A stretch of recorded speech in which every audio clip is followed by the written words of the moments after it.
Bàថ្ងៃនេះខ្ញុំសូមនិយាយអំពីបាទគុណខ្មែរបន្តិចទាក់ទងនឹងកីឡាករពេជ្រសម្បត្តិបងប្អូនឃើញហើយបាទលក្ខណៈពិសេសសមត្ថភាពទេពកោសល្យរបស់គាត់គឺល្អប៉ុន្តែបើសិនជាគាត់វឹកហាត់វាយសកលទៀតជាកេះញាក់របស់គាត់កិច្ចរហ័សបានលឿនហ្នឹងគឺពេជ្រសម្បត្តិនឹងល្អថែមមួយកម្រិតទៀត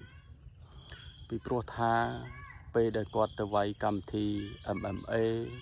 ជាពិសេសគឺបាទ kickboxing គឺយើងជួបកីឡាករដែលគេខ្ពស់គេល្អច្រើនកណ្ដាប់ដៃរបស់គេក៏ធ្ងន់ដែរដូច្នេះបើសិនជាពេជ្រសម្បត្តិហាត់សកលទៀតបាទគឺល្អមែនទែនព្រោះថាគាត់ធន់ហើយកណ្ដាប់ដៃរបស់គាត់ធ្ងន់នឹងហើយគឺអាចបង្កើនសមត្ថភាពរបស់គាត់ដល់ចំណុចមួយទៀតថាបាទខ្លាំងមែនទែនបើសិនជាគ្រូពេជ្រសុផាន់បាទគាត់ឲ្យពេជ្រសម្បត្តិ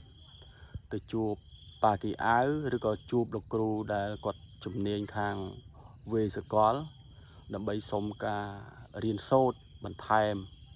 គឺល្អមែនទែនបាទសូមអរគុណ